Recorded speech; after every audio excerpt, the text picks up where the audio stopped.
Well, hi, everybody. I'm Don Stewart, and welcome to our second edition of Breaking News for this Wednesday, the 21st day of May, 2025. And as always, some very important stories have come across the wire in the last several hours that we need to know about. So let's get right to them. First of all, it's a great story from the Jerusalem Post. To start out with, it's an editorial. When Hamas applauds you, it's time to rethink your stance. And he's talking specifically to France, Canada, and the UK here.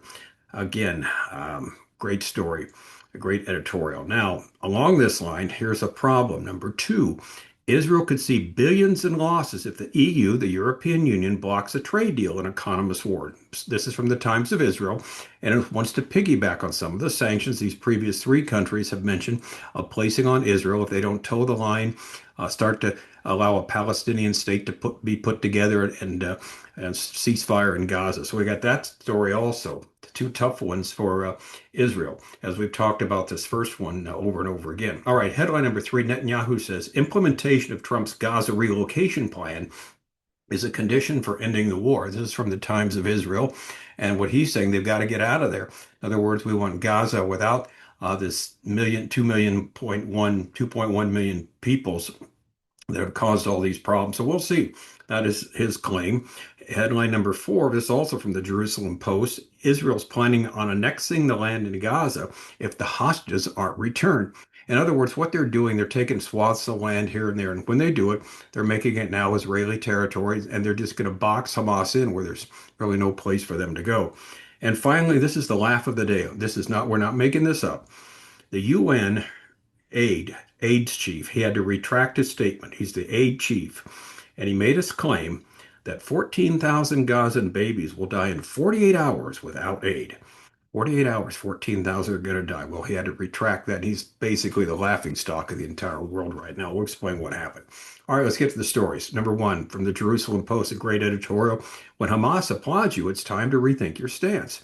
The UK, Canada, and France do not see the cause and effect of Hamas's use of the Gazan population to achieve its attempted goal of demonizing Israel. France, Great Britain, and Canada made damning statements on Tuesday, as we recorded here, that threaten sanctions against Israel if it does not halt its military operations in Gaza and lift aid restrictions. Although they may seem justified in the narrow context of the horrors experienced by the Palestinians in the embattled enclave, they completely ignore the larger context of the reason and push behind Israel being there in the first place, namely Hamas and Iran, something that we mention here every single day. In a joint statement, the government said, the Israeli government's denial of essential humanitarian assistance to the civilian population is unacceptable and risks breaching international humanitarian law. We oppose any attempt to expand settlements in the West Bank. We will not hesitate to take further action, including targeted sanctions, they said. So they're looking about going after Israel here. Prime Minister Netanyahu responded, the leaders in London, Ottawa, and Paris are offering a huge prize for the genocidal attack on Israel on October 7th while inviting more such atrocities. Couldn't be more correct. He added that Israel will defend itself by just means until total victory is achieved, reiterating Jerusalem's conditions to end the war and achieving its two war goals: the release of the remaining hostages and the demilitarization of the Strip. And that's, of course, their two goals. They want to get the hostages released and demilitarize the Gaza Strip. The three Western nations also said, we have always supported Israel's right to defend itself against terrorism, but this escalation is wholly disproportionate. They added they would not stand by while Netanyahu's government pursued these egregious actions, as they put it. Nowhere, however, and get this, nowhere, however, at all did they mention the egregious actions of Hamas in holding and torturing hostages in unspeakable conditions, nor did they mention that all of the suffering in Gaza could end tomorrow if Hamas just released the hostages and laid down their arms. They further stated their support for efforts led by the U.S., Qatar, and Egypt for an immediate ceasefire in Gaza, and said they were committed to the tired, outdated mantra of recognizing a Palestinian state as part of a two-state solution to the conflict. And so this article asked the question then, where is the global pressure on Gaza? However, from Israel's allies, there is no creativity and no pressure for the real culprit, namely Hamas. Instead, they threaten sanctions on the country that's trying to get back its citizens. Is this truly the smartest way to act towards an ally that has promoted and fought for Western values? Great question. Where in that joint statement was the equally weighted warning to the terrorist groups that birthed the entire operation, namely Hamas, its allies, and their parent backer, Iran? As the Trump administration says, it is closing in on a nuclear deal with the Iranian regime. Where is the weight levied against Tehran to pressure Hamas? Where is Israel? Why is Israel being singled out here? Great question. We're going to answer that in a minute. Why are they being singled out here? The proof of the pudding that the warnings by the three countries were misguided and damaging was the immediate reaction by the terrorist group. This shows that what they did was ridiculous. Why? Because Hamas welcomed the joint statement issued by the leaders of Britain, France, and Canada, rejecting the policy of siege and starvation pursued by the occupation government against our people in the Gaza Strip and the Zionist plans aimed at genocide and displacement. This position is an important step towards restoring respect for the principles of international law, which the terrorist Netanyahu government has sought to undermine and overturn, it added. And I love the last sentence here. Perhaps when the terrorists who committed the worst massacre of the century agree with you, it's time to recalibrate your beliefs. Isn't that the truth? And here's the question we ask. What motivates these leaders to do this? Why would these leaders of these three countries and others do something like this? And there's two things that we want to get to that really at the heart of the issue. First, it's a spiritual problem, first and foremost. The innate hate of unbelievers for the descendants of Abraham, Isaac, and Jacob. It is not logical, but it's true nevertheless. Ever since God separated this people group to be his witnesses to the world, they've been attacked by seemingly everybody because they're trying to stomp out what God has, built, what God is building, what he's built, and what he continues to build, and that his people here on the face of the earth. And so that's the first thing. They're fighting against the God of the universe. Second, and this is also true, and a lot of people miss this, the fear of radical Muslims in their country.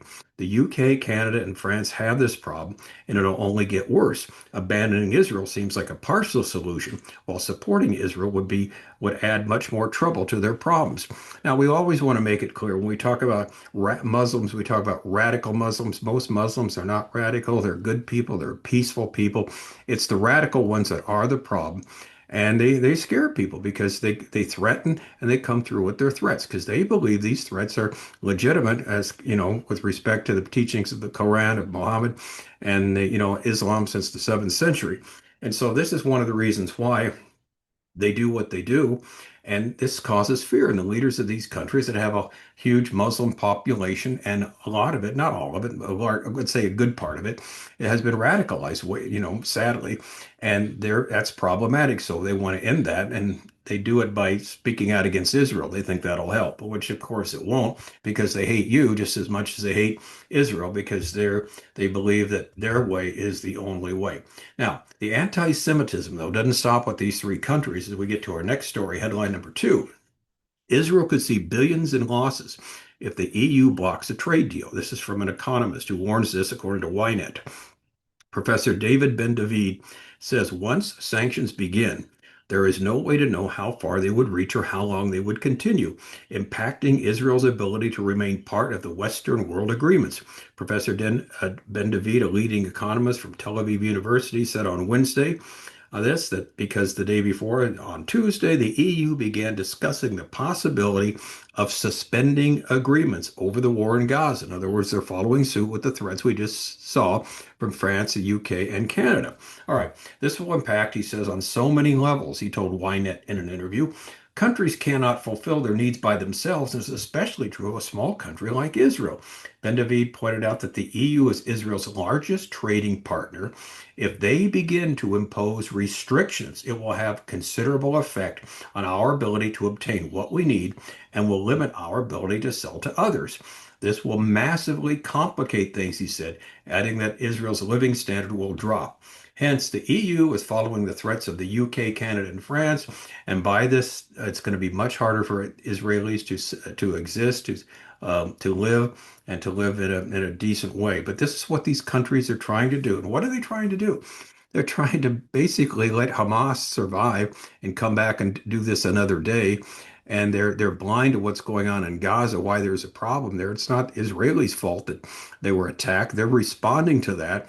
And like we've said, we can't say it enough. that the fighting, not only from day one, was against civilians, but the fighting from then on took place from Gaza in places like mosques, kindergarten, hospitals, schools, you name it, places that they would set up their rockets, and where there were civilians there as human shields. And if Israel fought back, and they did, and they tried to be pinpoint in their responses. But if a rocket hit a place where there's students there, human beings, such as little ones, such as kindergartens, this and that, where Hamas would shoot from, all the better for them because they take pictures of the dead kids and say Israel's trying to, wipe us out, kill our children, genocide. So it's 1,000% the fault of Hamas and these Western countries that wanted, suspend their thought processes and go against Israel at this time is just absolutely beyond the pale. It's ridiculous, but this is what they're doing. And so they need to be reminded Genesis 12, 1 to 3 is in the Bible. God's going to bless those nations that bless Israel, and he's going to curse those that curse.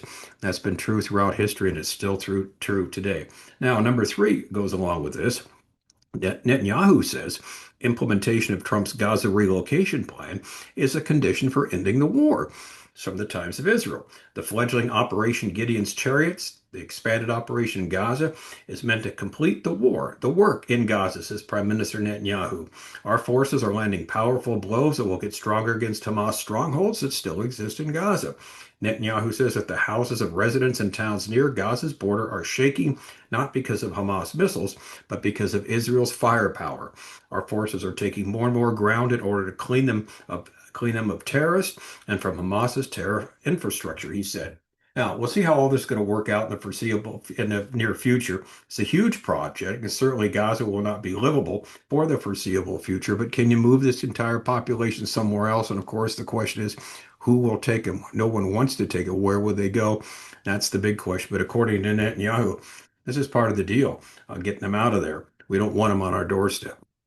Headline number 4, similar. This is from one of the Israeli ministers. He's sports minister, culture and sports minister Miki Zohar from the Likud party.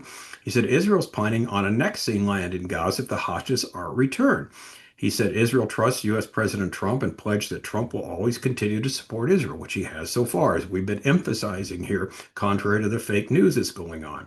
Israel will annex land in the Gaza Strip if Hamas does not return the hostages and leave Gaza for good, Mickey Zohar said at the Jerusalem Post annual New York conference on Monday.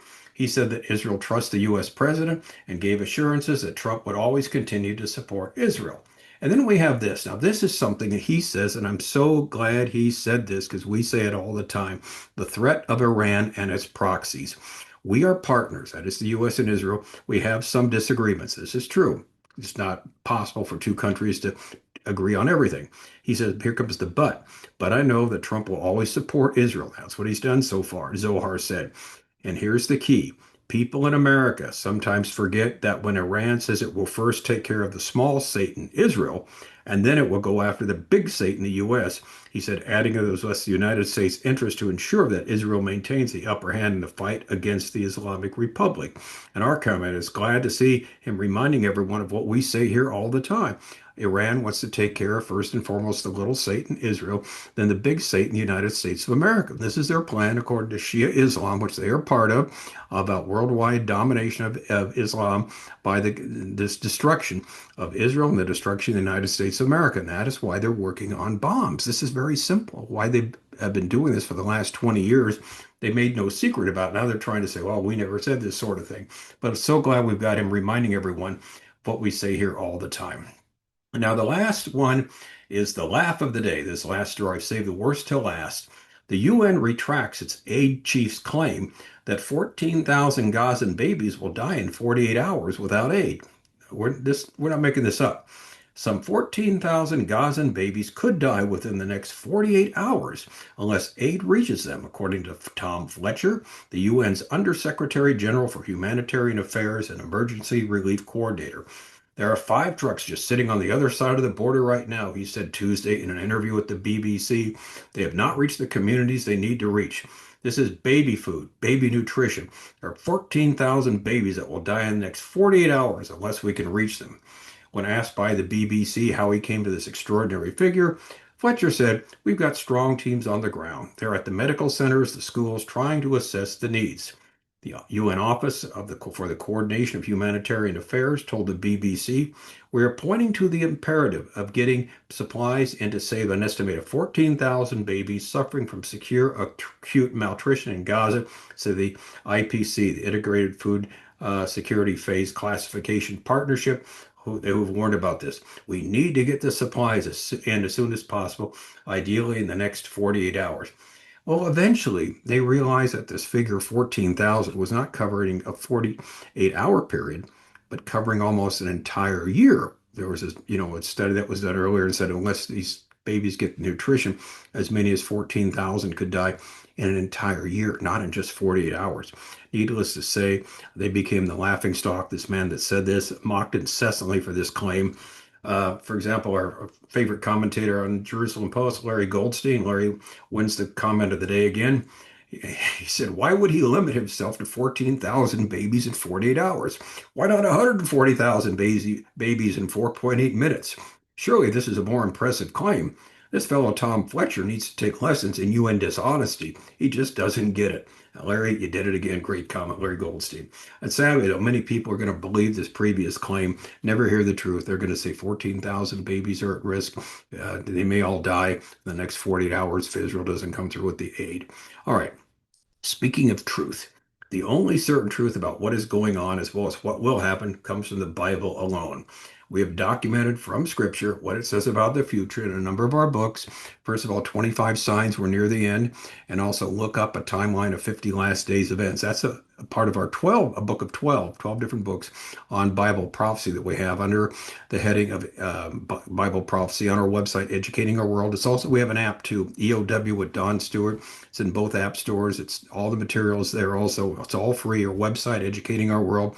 Everything is there for free download. So please take advantage of it, because we will give you from Scripture what the certain truth is what's going to happen sooner or later. We know that for a fact. And as we continue to see things falling into place, we're literally amazed every single day by what we see. Amazed, but never surprised, because God is working his plan for the world for time and eternity, and we have the privilege of watching it in our day and age. I'm Don Stewart. Thanks for watching, and until next time, as always, may the Lord richly, richly bless.